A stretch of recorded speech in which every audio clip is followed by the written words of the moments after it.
കഴിഞ്ഞ കുറേ ദിവസമായിട്ട് DCC ട്രഷറർ NM വിജയൻ്റെ ആത്മഹത്യ, അതിന് പിന്നാലെ ഉണ്ടാകുന്ന സംഭവങ്ങൾ, കോൺഗ്രസ് വെട്ടിലായിരിക്കുന്ന ഒരവസ്ഥയൊക്കെ തന്നെയാണ്. എന്തായാലും കൂടുതൽ നടപടിക്ക് ഒരുങ്ങുക തന്നെയാണ് പോലീസ്. ഈ വിഷയത്തിൽ കത്തിൽ പരാമർശിച്ച കോൺഗ്രസ് നേതാക്കൾക്കെതിരെ ആത്മഹത്യാ പ്രേരണ കുറ്റം ചുമത്തിയേക്കും. IC ബാലകൃഷ്ണനെതിരെയും കേസെടുക്കാൻ സാധ്യത. അതേസമയം ബത്തേരി ബാങ്ക് നിയമന തട്ടിപ്പിൽ ഒരു കേസ് കൂടി രജിസ്റ്റർ ചെയ്തിരിക്കുകയാണ്. അമ്പലവയൽ സ്വദേശി ഷാജിയുടെ പരാതിയിലാണ് കേസ് എടുത്തത്.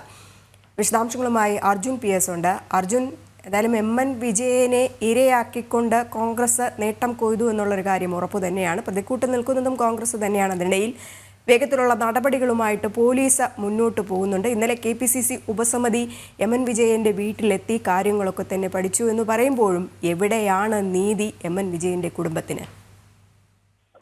തീർച്ചയായും രജനി, അത്തരത്തിൽ തന്നെയാണ്. ഇങ്ങനെ കഴിഞ്ഞ ദിവസം KPC ഉപസമിതി കഴിഞ്ഞ ദിവസം ഇത്തരത്തിൽ NM വിജയന്റെ വീട്ടിലെത്തി ആ ബന്ധുക്കളെയൊക്കെ അനുനയിപ്പിക്കുന്ന ഒരു സാഹചര്യം ഉണ്ടായിരുന്നു.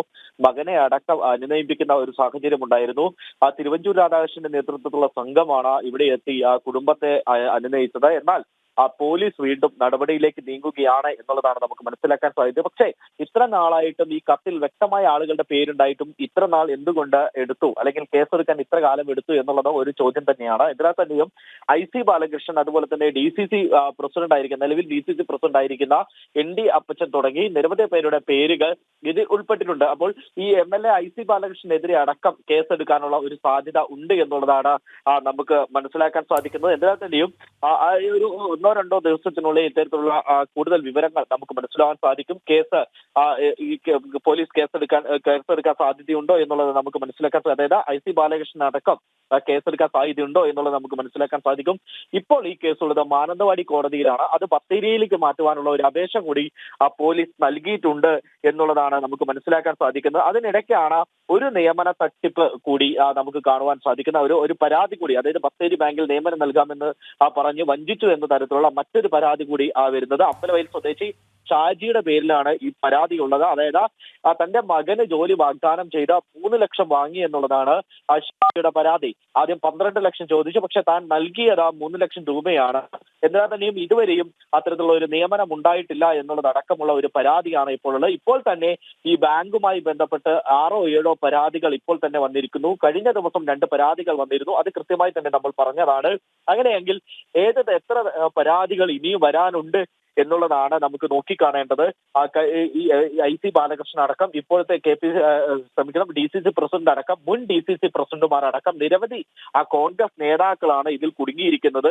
കഴിഞ്ഞ ദിവസം ഇത്തരത്തിലുള്ള ഒരു പരാതിയിൽ പ്രാദേശിക നേതാക്കൾ, ഒരു 3-4 പ്രാദേശിക നേതാക്കളുണ്ട്. ഇവർക്കെതിരെയൊക്കെ വലിയ രീതിയിലുള്ള ഒരു ആക്ഷേപം ഉന്നയിച്ചിരുന്നു.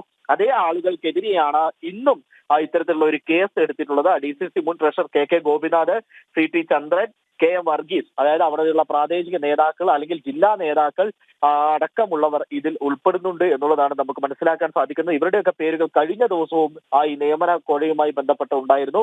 എന്നാൽ തന്നെയും ഓരോ ദിവസവും ഈ നിയമനവുമായി ബന്ധപ്പെട്ട വലിയ പ്രതിസന്ധിയിലാവുകയാണ് കോൺഗ്രസ്. NM വിജയനെ സംബന്ധിച്ചിടത്തോളം, ആത്മഹത്യ സംബന്ധിച്ചിടത്തോളം കുടുംബത്തെ ഒന്ന് അനുനയിപ്പിക്കാൻ കോൺഗ്രസ് നേതാക്കൾക്ക് കഴിഞ്ഞിട്ടുണ്ട്. അത്തരത്തിലുള്ള ഒരു ആശ്വാസം കോൺഗ്രസിന് ഉണ്ടാകും എന്നിരിക്കെയാണ് ഇത്തരത്തിലുള്ള ഒരു നടപടിയിലേക്ക് വീണ്ടും പോലീസ് വരുന്നത്. അതായത് NM വിജയന്റെ ആത്മഹത്യയിൽ ഈ ആത്മഹത്യാക്കുറിപ്പിലുള്ള പേരുകൾ ഉള്ളവർക്കുള്ള നടപടിയിലേക്ക് പോലീസ് നീക്കുന്നു. ഇത് സ്വാഭാവികമായിട്ടുള്ള ഒരു നടപടി തന്നെയാണ് എന്നുള്ളത് വേണം നമുക്ക് പറയാൻ.